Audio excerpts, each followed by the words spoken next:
lazimnya ilmu yang terkait dengan itu adalah ilmu yang disebut dengan ilmu tauhid. Jadi apakah ilmu ma'rifat itu? Ilmu ma'rifat adalah ilmu tauhid. Dalam bahasa yang populer, ilmu tauhid itu adalah ilmu tentang ketuhanan, ilmu tentang keesaan Tuhan, ilmu tentang monotisme. Ya, begitulah kira-kira. Adakah kurikulum dalam belajarnya? Iya dong, ada dong. Dengan kurikulum itu kita akan bisa mempunyai tahapan yang lebih tertib, tidak meloncat-loncat. Kalau kurikulum di dalam matematika, kita pertama harus mengenal bilangan, setelah itu mengenal pertambahan dan pengurangan, baru kemudian perkalian dan pembagian, baru setelah itu ada dimungkinkan ada bentuk bagaimana tentang akar, bagaimana tentang perpangkatan, bagaimana tentang bilangan-bilangan imajiner, bagaimana tentang perpangkatan imajiner, kalkulus, dan seterusnya.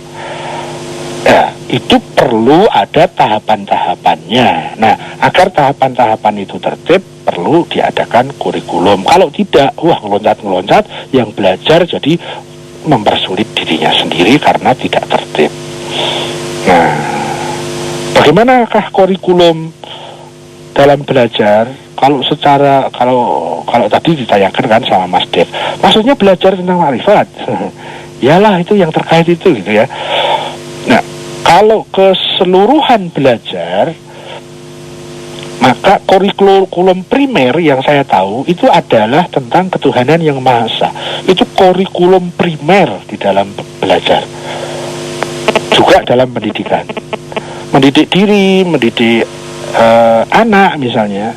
Hal yang paling primer adalah ketuhanan yang Maha Esa. Kebetulan itu dasar negara kita ya. Jadi kalau kita mendidik anak kita dengan pendidikan yang primer adalah ketuhanan yang Maha Esa, itu konstitusional itu ya, bukan hanya masalah ini fanatisme agama. Oh tidak, itu konstitusional. Maaf, ini bahasanya menjadi keren loh. Jadi bagaimana kita mendidik keluarga kita secara konstitusional, didiklah secara primer ketuhanan yang Maha Esa, agar dia menjadi orang yang adil dan beradab, agar dia bisa menuju kepada karakter persatuan Indonesia. Dan kalau dia menjadi wakil, maka dia lebih mengemukakan kebijaksanaan, bukan misi-misi yang tidak bijak gitu. Agar apa? Agar bisa mendatangkan akibat-akibat yang disebut keadilan sosial bagi seluruh rakyat Indonesia. Ya, dalam rangka mendukung perdamaian dunia, ya, perdamaian abadi dan keadilan sosial. Dan itu pembukaan Undang-Undang Dasar itu jos juga ya. Kita punya Undang-Undang Dasarnya jempol, dasar negaranya jempol, prakteknya jentik. Apa jentik? Apa bahas jentik, Mas? Tahu, Mas? Jentik? Jentik itu kelingking gitu, Mas. Oh. Bukan bakal cikal nyamuk, jentik. Dasar negaranya jempol, undang-undang dasarnya jempol, prakteknya jentik. Oke, bro. Iya. Terus kurikulum itu penting. Oh iya, penting. Jadi kalau dalam kesemestaan ilmu-ilmu, hal yang paling primer adalah tauhid, yaitu tentang ketuhanan yang Maha Esa, yaitu tentang makrifat tadi. Di dalam, kalau kita sempitkan dalam ilmu makrifat, dalam ilmu tauhid, apakah yang paling penting sebagai primer kurikulum? Yaitu tentang keberadaan Tuhan, kemudian nanti kepada keesaan Tuhan. Pada saat membahas keesaan Tuhan, nanti di sana membahas tentang zat, sifat, af'al, dan lain-lain. Nah, saya mumpung tidak lupa, belajar itu ada dua hal. Ya, belajar dalam makna yang spiritual atau belajar dalam makna yang rasional. Belajar secara spiritual itu lebih simpel tapi lebih sulit. Kalau belajar yang rasional itu tidak simpel tapi lebih mudah. Ya, kalau belajar secara rasional harus berpikir tertib. Kalau belajar secara spiritual sebetulnya mudah. Sucikan diri kita, tobat, sudah, makrifah datang sendiri. Itu ada hukum khudur, namanya dia akan hadir sesuai dengan kesucian wadah kita. Semakin bermutu kesucian spiritual kita, maka ilmu khudur itu dia akan hadir, dan ilmu itu lebih bermutu ketimbang ilmu yang rasional. Ya, belajar ada dua. Ya, kita mau tempuh yang mana? Idealnya dua-duanya. Bagaimana dengan metode meditasi untuk menemukan nur?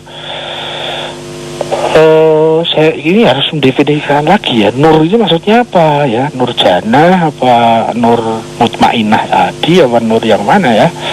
Harus didefinisikan dulu. Maksudnya nur apa ya? Nur khalik atau nur makhluk? Tapi begitulah, jalan untuk menuju ke ilmu ma'rifat itu 1000 jalan, bukan hanya ke Roma 1000 jalan itu, ke ma'rifat itu juga 1000 jalan. Jadi mungkinkah, bagaimana dengan metode meditasi? Tidak ada masalah, itu salah satu sarana, salah satu jalan saja, tapi bukan satu-satunya metode.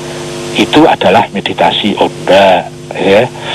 Menurut yang saya tahu secara global itu ada dua, yaitu metode rasional dan metode spiritual. Metode secara rasional dengan membangun argumentasi, kalau metode spiritual dengan mensucikan diri kita.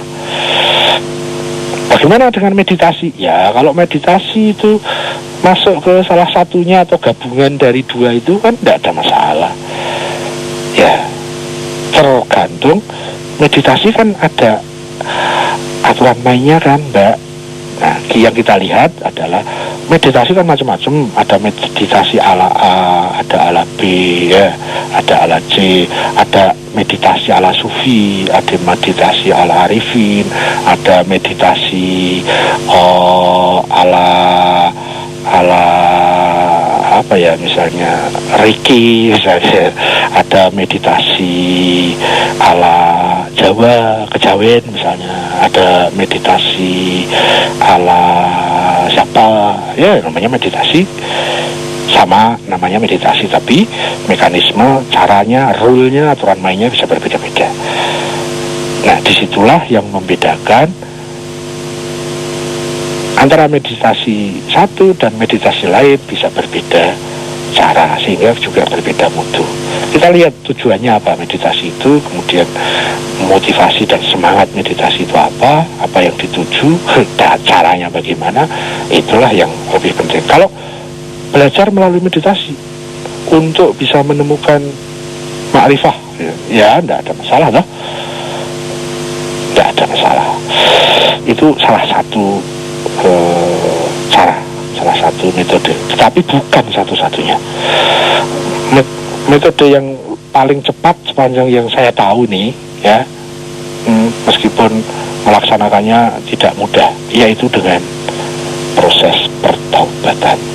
Itu cara yang paling simpel, cara yang paling strategis, cara yang revolutif.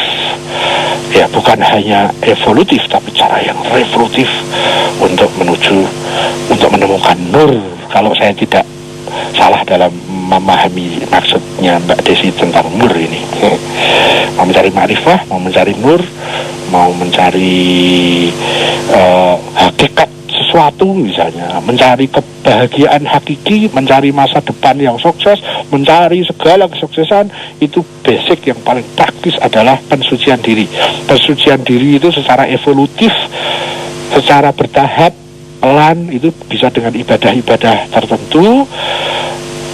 Kalau ingin cepat, jalan tol strategis, wah apa ya, kecepatannya melebihi suara yaitu dengan jalan pertobatan. Pensucian diri yang melalui pertobatan. Ada pensucian diri yang melalui ibadah-ibadah lain selain pertobatan. Gitu bos. Jadi gue cari gagang telepon kesel ya. Oh gitu. Telinganya sudah kering. Panas. Iya, harus nempel. Iya. Tangan udah pegel. Tapi ya kan, ya itu biasalah. Biasa. Biasanya juga suka pegang-pegang kok. Oh iya.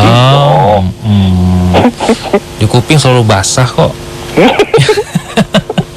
Hopo. Ya wes. Turun dulu Baik. Baiklah, audiens, berproses menuju kesejahteraan diri untuk Anda akan kembali lagi setelah pesan-pesan berikut ini. Broadcasting live from the 25th floor of Wisma Nusantara Tamrin number 59, Central Jakarta. 105.8 Light FM, the best slow hit station. 105.8 Light FM. The one and only slow hit station. The one and only. Telephone number 398-35900, 398-35901. Short message service 081-880-1058. Fax number 398-35900, extension 102. Marketing Department 525-7892 or click www.litefmjakarta.com. Anytime, anywhere. Light FM, best slow hit station. Demam Piala Dunia di Light FM. Semua dukungan ada di sini. Saya mendukung Brazil. Saya mendukung Jerman. Perancis. Saya mendukung Belanda. Saya mendukung Argentina. Demam Piala Dunia di Light FM. Temukan pemain dan tim favorit Anda. 2010 FIFA World Cup South Africa. Celebrating its second anniversary, Love at Second Light.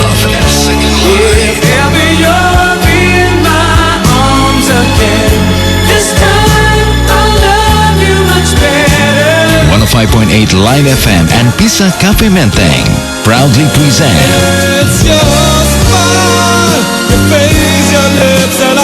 Romantic Light Part 2 with Romantic for Band.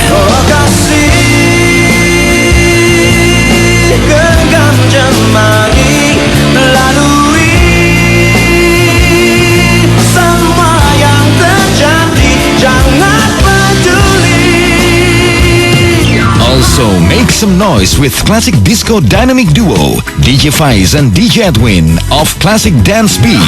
Can't get by without you.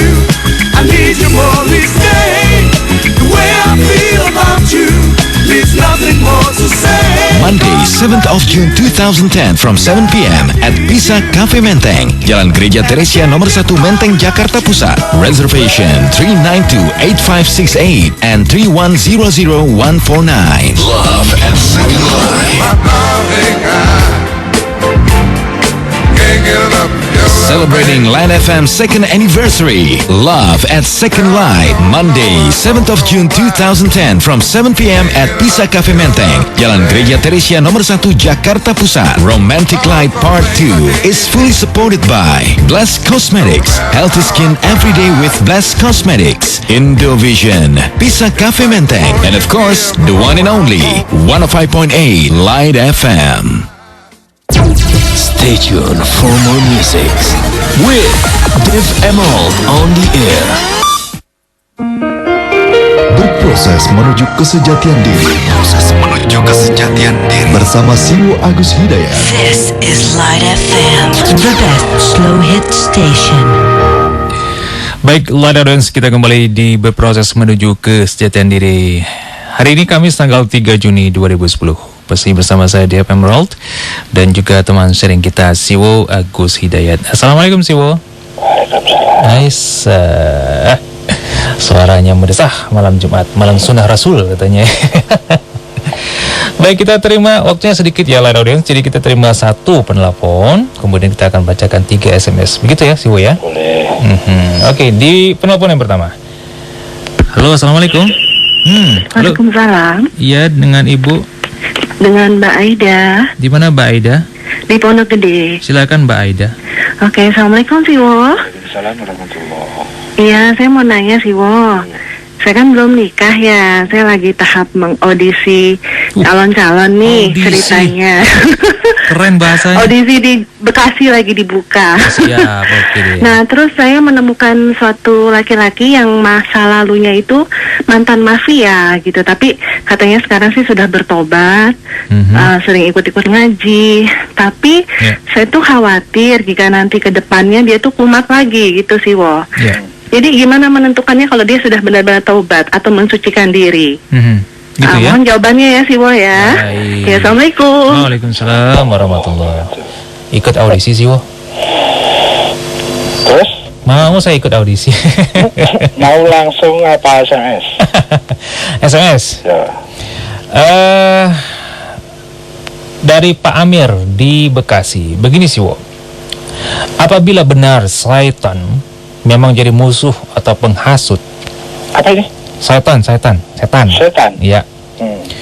Memang jadi musuh atau penghasut ketidakbaikan anak cucu Adam. Adakah cara yang efektif untuk mencegahnya agar manusia tidak mudah terhasut oleh setan itu? Itu yang pertama dari Pak Amir di Bekasi. Kemudian waduh banyak SMS yang masuk nih ya, Siwo. Mana satu saya bingung jadinya nih. Dari waduh namanya susah. Dari Husni di Jakarta. Bagaimana kiat Siwo menghadirkan hati atau khusyuk dalam sholat? Itu dari Husni di Jakarta. Kemudian yang ketiga, Anto di Balaraja. Siwo, apa mukjizat di luar dari sebab akibat? Apa mukjizat di luar dari sebab akibat? Contohnya tongkat Nabi Musa bisa membelah lautan dan sebagainya, begitu. Di luar sebab akibat? Ya, saya juga nggak tahu nih. Apakah mukjizat itu di luar dari sebab akibat kali ya? Terus itu dikasih contoh tadi? Nabi Musa. Iya, contoh tadi gitu. Iya, contoh tongkat Nabi Musa bisa membelah lautan dan sebagainya. Lanjut atau cukup? Cukup. Bayu, silakan Siwo. Ya. Emang waktunya sampai kapan nih? Sampai pagi juga nggak apa-apa. Yo, dari Mbak Aida di Pondok Gede. Terima kasih Mbak Aida. Wah ini pakai audisi ya. Ini ada calon baru nih, namanya Mas Dev ini mau audisi. Udah dapat kok Siwo. Boleh dong Mas audisi dong. Ya, kalau ini cerita jadul. Saya dulu lebih mengutamakan survei bukan audisi. Karena audisi itu sebelumnya sudah bisa ditebak bahwa dia mau diaudisi. Tapi kalau survei, saya dulu menggunakan dua survei, yaitu survei yang secara rahasia, baru setelah sampai tahap-tahap target tertentu sesuai kurikulum tercapai, baru kepada survei yang terang-terangan. Karena kalau orang diaudisi pasti bergaya deh. Pasti bergaya dia berakting pasti. Sama pada saat kita mensurvei, tapi yang kita survei dia tahu bahwa kita sedang menilai dia. Ya dia pasang dong, dia pasang pose, pasang gaya lah, dan seterusnya. Nah, saya dulu lebih memprioritaskan yang survei secara rahasia. Nah, pada saat memang secara rahasia itu memenuhi kriteria kurikulum tertentu, baru dilanjutkan dengan survei yang terbuka terang-terangan ke keluarganya dan ya khususnya ya kepada orang itu sendiri. Dan karena memang kita diberi ruang alternatif yang banyak, maka memasukkan objek survei itu ya boleh lah banyak, enggak apa-apa toh. Tetapi setelah menentukan satu, ya sudahlah, kita harus komitmen dengan yang satu itu. Itu kali. Kalau di sini ada istilah audisi, ya hati-hati aja, karena audisi pasti yang diaudisi dia pasti akan berakting. Itu pasti. Ya, kecuali memang orang-orang yang sudah tidak lagi dia butuh penilaian. Nah, maka dia akan tampil apa adanya. Ya Begitulah. Nah, kalau tadi disebut bahwa dia mantan mafia tapi dia sudah bertaubat, itu sebuah karunia menurut saya, karena dia sudah mengerti tentang dunia mafia dan dia sudah bersih dari mafia itu. Kalau betul dia sudah bertobat, nah masalahnya untuk mengaudisi dia sudah bertobat benar atau belum, itu hati-hati deh. Ya, hati-hati. Apa benar apa tidak benar ini acting dia bahwa dia sudah bertobat itu, gitu kan? Tapi kalau dia benar, lebih baik mantan mafia daripada orang yang belum mafia tapi ada potensi ke arah sana. Tapi kalau dia sudah pernah jadi mafia tapi dia sudah bertaubat, dia sudah imun itu, sudah terimunisasi dengan taubatnya dari hal-hal yang keburukan yang pernah ada, dan dia sudah bersih dari itu. Itu mutunya lebih tinggi daripada orang yang belum bersalah dan belum bertaubat. Mutunya lebih tinggi orang yang sudah bersalah dan sudah bertaubat. Itu pada hukum umumnya seperti itu, meskipun nanti ada hukum-hukum khusus ya. Kira-kira begitu Mbak Aida. Jadi intinya adalah yang perlu disurvei adalah apa benar dia sudah bertobat. Itu yang terpenting kayaknya. Nah, berarti kita perlu memahami paling tidak secara teoritis apa sih kriteria bertobat dan apa indikasi-indikasi orang yang memang sudah bertobat. Itu kan kita baru bisa meraba-raba kan. Kalau kita bisa benar-benar yakin bahwa dia sudah bertaubat secara konseptual maupun secara praktis, itu bisa jadi karunia, itu bisa jadi rezeki. Mudah-mudahan Mbak Aida bisa diberikan jalan-jalan yang lebih mudah dengan segala ikhtiar-ikhtiarnya untuk didekatkan dengan jodohnya. Amin. Lanjut ke SMS. Mas Amir di Bekasi, bila benar bahwa setan itu menghasut manusia, adakah cara efektif agar tidak tersesat oleh hasutan-hasutan setan? Iyalah, sepanjang yang saya tahu, yang suka menghasut itu iblis, bukan setan. Setan adalah sifat-sifat yang ada pada iblis itu. Pada saat sifat-sifat iblis itu ada pada manusia, maka manusia itu mengadopsi sifat-sifat iblis, maka manusia itu juga setan. Jadi setan adalah sifat-sifat buruk yang dimiliki oleh iblis. Kalau seluruh sifat-sifat buruk yang ada pada iblis itu dimiliki oleh manusia, maka manusia itu adalah iblis. Ya. Nanti di kehidupan yang akan datang dia akan tahu.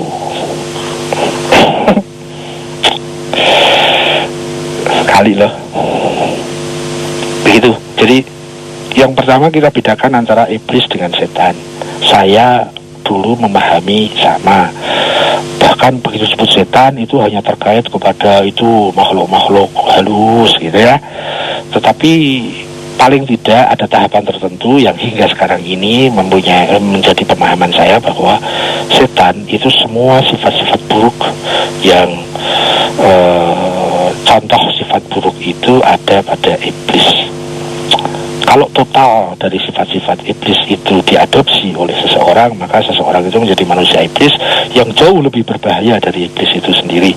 Karena iblis hanya bisa menghasut, sementara kalau manusia iblis dia bisa memaksa. Bagaimana cara efektif untuk menghindari itu? Cara satu-satunya dia mempengaruhi kita itu melalui sarana bebas kita yang liar, yaitu nafas. Dia tidak akan mampu mempengaruhi kita melalui nurani, tidak akan. Dia menghasut kita melalui nafas. Manusia-manusia iblis juga itu memaksa kita, tapi yang bisa dipaksa itu hanya nafas kita. Nurani tidak pernah bisa dipaksa. Ya, maka bagaimana agar kita bisa menghindari hasutan-hasutan iblis sehingga kita menjadi setan? Ya, kita harus membentengi nafas kita itu. Nah, bagaimana cara membentengi nafas? Ya, jangan dibikin liar nafas kita. Jadikan nafas kita mutmainnah seperti yang kita bahas tadi. Gitu deh. Sepanjang nafas kita masih liar, masih belum rukun dengan nuraninya, ya pasti kena deh hasutan-hasutan itu. Prinsip dasarnya ya tauhid lagi. Kita masukkan kekuatan-kekuatan dari energi ilahi. Energi ilahi itu dia akan mensupport kita melalui nurani. Nurani yang dia sudah menjadi kuat, maka dia akan mampu untuk membentengi nafasnya. Bahkan nafasnya itu bisa menjadi, setelah dia ditaklukkan kemudian dididik, dia akan bisa menjadi partnernya. Bahkan suatu saat dia akan disunting sehingga menyatu antara nurani dan nafasnya, maka terjadilah nafas mutmainnah. Gitu. Jalan yang paling efektif kalau secara ilmu adalah ilmu tauhid. Kalau mau langsung praktek, carilah figur tauhid. Figur-figur tauhid itu adalah para pawang-pawang nafas yang dia sudah mampu menaikkan mutu nuraninya menjadi pawang nafas sehingga dia mampu menaklukkan hewan nafasnya. Nah, kalau mau paling efektif ya mari kita cari figur-figur pawang nafas itu. Ya, itulah para nabi, para rasul yang diutus kepada kita untuk membantu kita agar kita bisa juga menjadi pawang-pawang terhadap nafas kita sendiri. Begitu kira-kira. Tapi sekarang kan nggak ngetren lah. Oh masuk gitu. Apa rasul? Apa? Oh kita bicara agama aja sudah kayaknya norak sekarang ini. Bicara ketuhanan yang Maha Esa padahal itu konstitusional. Tapi kayaknya nggak laku kita bersabar tentang ketuhanan. Lihat itu, hampir di semua komentar-komentar media itu ya, bagaimana memperbaiki bangsa ini, bagaimana membangun karakter building. Ya, yang moral lah, yang nurani lah, tapi energi Tuhan nggak pernah dikaitkan. Padahal itu dasar negara kita yang pertama. Ya, sayang. Berikutnya Mas Husni, bagaimana kiat jiwa untuk khusyuk? Sebagaimana sebagaimana yang sering kita sharingkan, saya mempunyai 3 validator. Saya istilahkan dengan validator kendali mutu kehidupan. Itu yang paling tidak bagi saya itu sangat praktis, sangat simpel. Yaitu 1, fokus tujuan. Itu di dalamnya adalah hal-hal yang terkait dengan tauhid.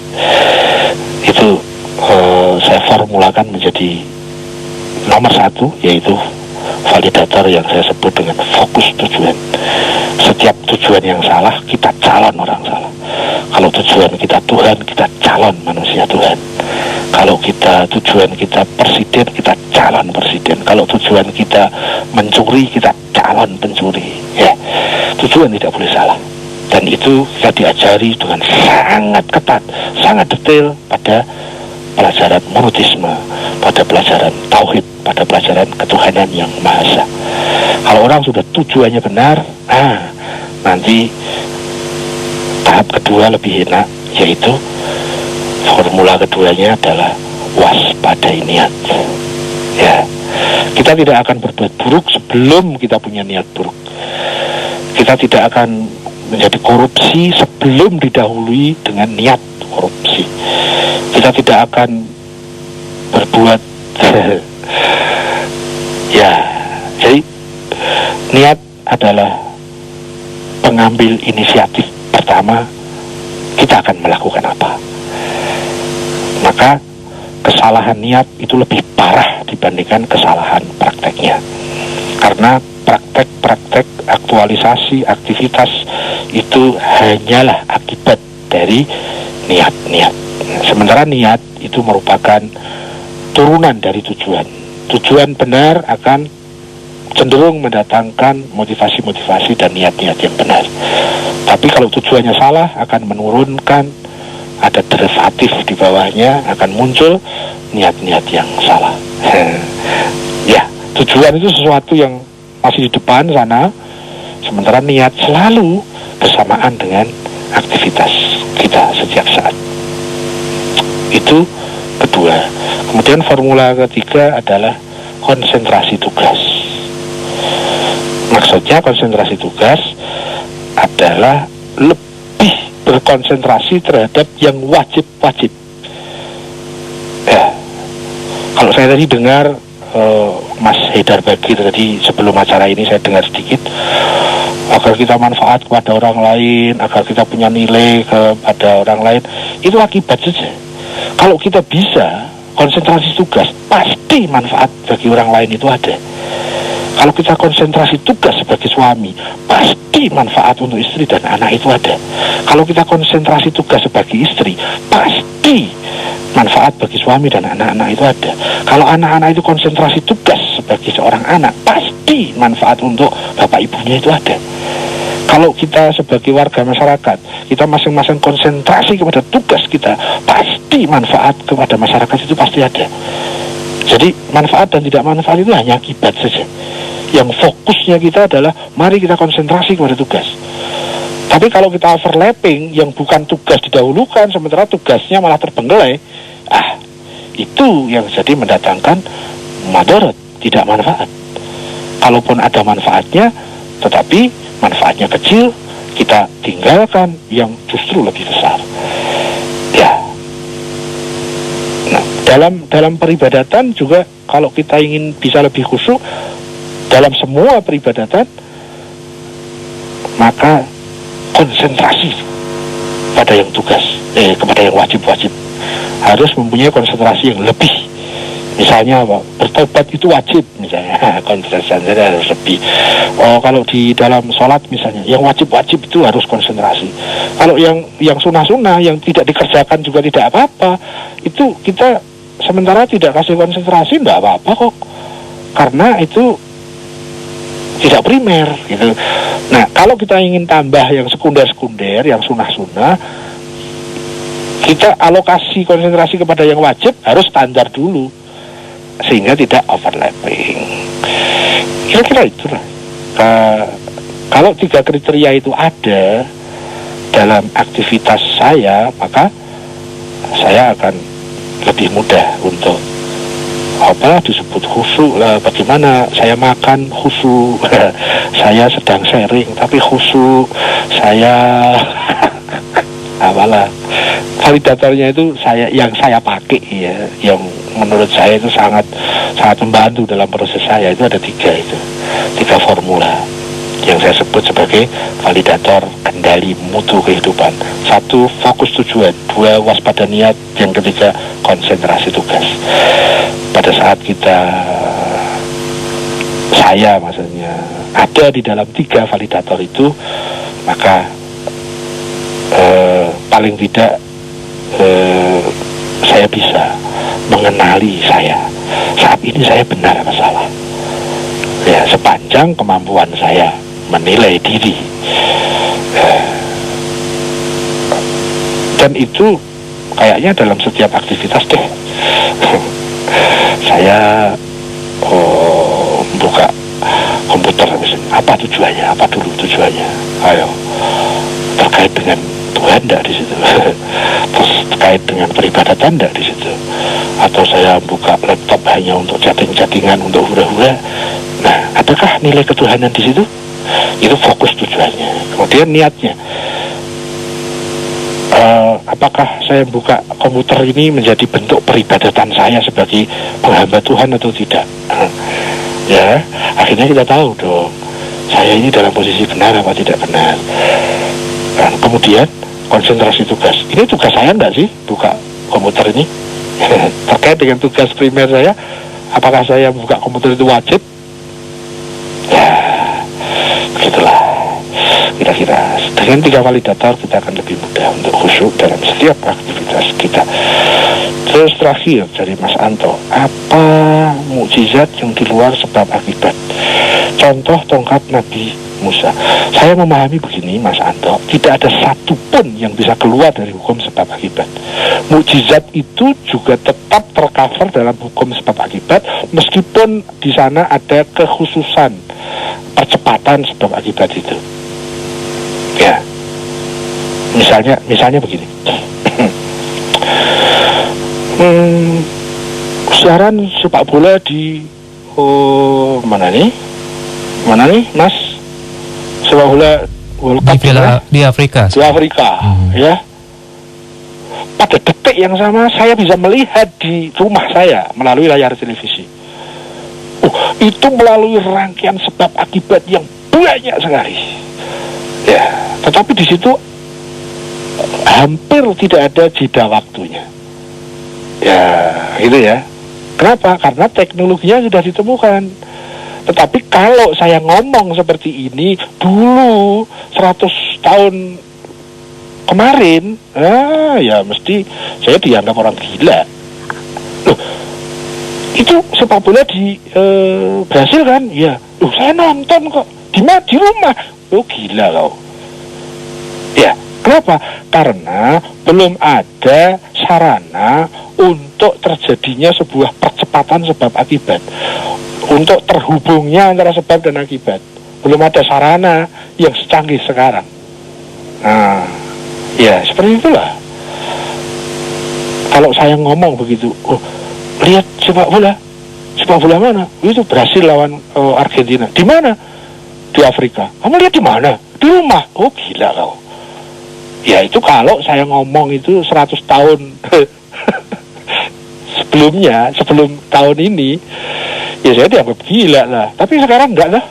Nah, ya itu masalah seperti itu. Kalau kemarin mau melihat sepak bola di Afrika, saya harus ngambil sebab, saya harus ke Afrika dulu baru bisa melihat secara langsung.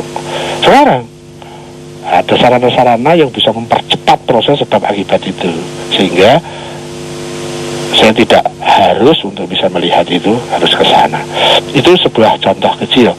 Dan semua mukjizat yang dikaitkan dengan para utusan-utusan Allah, semua tercover dalam hukum sebab akibat itu. Cuma ada yang sudah kita sudah bisa merasionalisasi hubungan antara sebab dan akibatnya. Ada yang kita belum paham bagaimana menghubungkan antara sebab dan akibatnya. Bagaimana laut kemudian dengan tongkat bisa kering. Jadi di situ ada proses percepatan yang luar biasa, tapi tetap melalui hukum sebab akibat. Itu yang saya pahami. Jadi apa mukjizat di luar sebab akibat? Menurut yang saya tahu tidak ada. Karena semua yang terjadi itu sudah tercover dalam kehendak hukum takwini ilahi, ada pada hukum sistem yang sudah ada di alam ini, dan dalam sistem itu ada hukum yang namanya sebab akibat, baik secara empiris maupun yang non empiris, sehingga semua yang terjadi melalui proses itu. Nah, ada hubungan sebab akibat yang kita sudah pahami, ada hubungan sebab akibat yang kita belum bisa pahami. Karena begitu luasnya cakupan dari hukum ini, luar biasa. Ya, kurang lebih seperti, misalnya begini, gimana menghubungkannya bahwa orang yang menyambung silaturahmi itu dia akan bisa memperpanjang umur. Ini informasi dari utusan Tuhan loh, ya. Dan itu sepanjang yang saya tahu informasi ini sahih. Orang yang menyambung silaturahmi itu bisa menambah rezeki. Orang yang pemaaf itu bisa memperpanjang umur, bisa menambah rezeki. Bagaimana hubungan sebab akibatnya? Nah, kita dibypass oleh para rasul. Wes sudah, biar cepat. Itulah kira-kira. Tapi kita kan nggak bisa menghubungkan runtutan sebab dan akibat. Oh, sebabnya begitu, kok akibatnya begini, apa hubungannya? Gitu kan? ya banyak sekali hukum sebab akibat yang kita belum bisa memahami bagaimana menghubungkan apa kaitannya. Nah, hukum-hukum yang dibawa oleh para rasul itu sering merupakan rumus-rumus bypass seperti itu. Nah, misalnya begini, bagaimana ingin memperbaiki sebuah bangsa, tata moral bangsa itu, apa hubungannya dengan kesejahteraan politik, ekonomi, sosial? Kita harus berpikir serius tentang itu. Bagaimana kalimat-kalimat rumusan-rumusan dari para utusan Tuhan, karena sering membypass seperti itu yang kita belum sampai pemikiran kita. Maka ya kan selalu begitu, para rasul itu selalu mendahului zamannya, sehingga hampir selalu para rasul itu ditolak oleh zamannya, oleh masyarakat zamannya. Karena apa? Belum sampai ke sana. Saya ingat, saya pernah punya anak, Pak, aku dikasih nasihat, Pak. Saya kasih satu, dia geleng-geleng. Jadikan dirimu satu langkah di atas generasimu. Itu. Mudah-mudahan sekarang sudah deh. Ya, manusianya bisa berusaha. Mudah-mudahan Allah memberkahi kita. Bagaimana, Bos? Ya, lewati 20 menit. 10 menit ya. 10 menit. Disarut tanggapan. Ya, Enggak utang ya? Enggak utang. Udah ya, Pak. Monggo. Jangan lewati. Mbok ya kalau gitu itu dikasih kode gitu loh. Ya, gimana mau kodenya nggak enak aku ya? Lek, wes waktunya entak, Lek. Gitu. Oh gitu ya. Sip lah. Pade, waktunya entak, Pade. Oh iya. Tapi dengar si Wo ngomong tuh asik gitu, jadi nggak mau saya mutusin gitu ya. Iya. Iya deh, gitu saya mohon pamit. Baik. Terima kasih dan mohon maaf. Semoga kita dipersaudarakan dalam penghambaan kepada Tuhan Allah yang Maha Esa. Mohon pamit. Terima kasih atas setiap puasnya. Wassalamualaikum warahmatullahi wabarakatuh. Waalaikumsalam warahmatullahi wabarakatuh. Demikianlah Light Audience berproses menuju kesejahteraan diri. Edisi hari ini Kamis tanggal 3 Juni 2010. Insyaallah kita akan jumpa lagi minggu mendatang. Saya Dev Emerald menutup rangkaian berproses menuju kesejahteraan diri, dan kita akan bersama lagi di Night Request. Wassalamualaikum warahmatullahi wabarakatuh. This is Light FM.